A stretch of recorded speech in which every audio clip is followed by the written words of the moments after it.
باید برود و خواهد رفت। মধ্যপ্রাচ্যের রাজনীতিতে এক অভাবনীয় মোড়। যুক্তরাষ্ট্রের কড়া হুঁশিয়ারি এবং ইসরায়েলের রণপ্রস্তুতির মধ্যেই তেহরানের পাশে দাঁড়ালো রিয়াদ।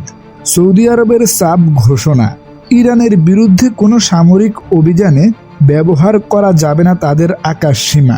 ট্রাম্প প্রশাসনের নতুন রণকৌশল কি তবে বড় ধাক্কা খেল? ইসরায়েলের পরবর্তী পদক্ষেপই বা কী হবে?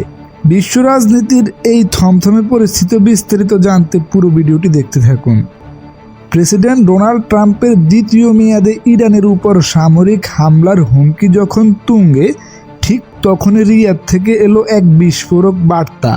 সূত্র মতে গত 48 ঘন্টায় সৌদি আরব সরাসরি তেহরানকে আশ্বাস করেছে যে তারা এই যুদ্ধে অংশ নেবে না।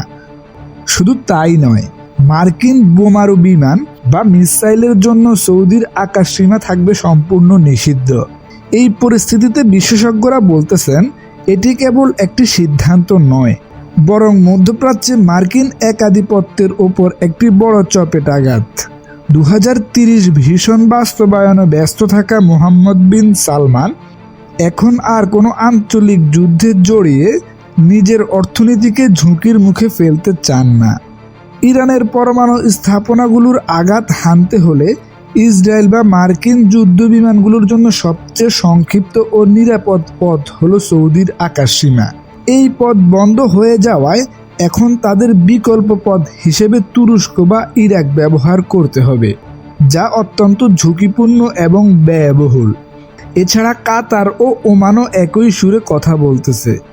ফলে পেন্টাগনের টেবিলে সাজানো সারপ্রাইজ অ্যাটাক এর পরিকল্পনা এখন ভেস্তে যাওয়ার পথে। ইসরায়েলের গোয়েন্দা সংস্থা মোসাদ এবং আইডিএফ এখন নতুন করে তাদের স্ট্র্যাটেজিক সাজাতে হিমশিম খাচ্ছে। অন্যদিকে তেহরান একে নিজেদের বড় কূটনৈতিক জয় হিসেবে দেখছে। ইরানের পররাষ্ট্রমন্ত্রী আব্বাস আগরচি সম্প্রতি রিয়াদ সফর করেছেন এবং দুই দেশের মধ্যে গোয়েন্দা তথ্য বিনিময়ের খবরও পাওয়া যাচ্ছে। সৌদি আরবের এই অবস্থান ইরানকে একটি প্রতিরক্ষা কবচ দিয়েছে। এখন যুক্তরাষ্ট্র যদি হামলা করতেও চায়, তবে তাকে আরব বন্ধুদের ছাড়াই একাকী এগুতে হবে, যা রাজনৈতিকভাবে ট্রাম্পের জন্য বড় চ্যালেঞ্জ। মূলত 2023 সালের চীনের মধ্যস্থতায় ইরান সৌদির সম্পর্ক স্বাভাবিক হওয়ার পর থেকেই সমীকরণ বদলাতে শুরু করেছিল। সৌদি আরব এখন বুঝতে পেরেছে যে ইরানের সঙ্গে বৈরিতা নয়, বরং স্থিতিশীলতাই তাদের তেলের বাজারের জন্য ভালো। যুক্তরাষ্ট্র ও ইসরায়েল হয়তো আশা করেছিল আরব দেশগুলো তাদের ইরান বিরোধী জোটে যোগ দেবে, কিন্তু বর্তমান বাস্তবতায় রিয়াদ নিজের স্বার্থই প্রাধান্য দিচ্ছে। এটি বাইডেন আমলের চেয়েও ট্রাম্প আমলে যুক্তরাষ্ট্রের জন্য বড় একটি কূটনৈতিক পরাজয়। মধ্যপ্রাচ্যের এই দাবার খেলায় পরবর্তী চালটি কে দেয়, এখন সেটাই দেখার বিষয়।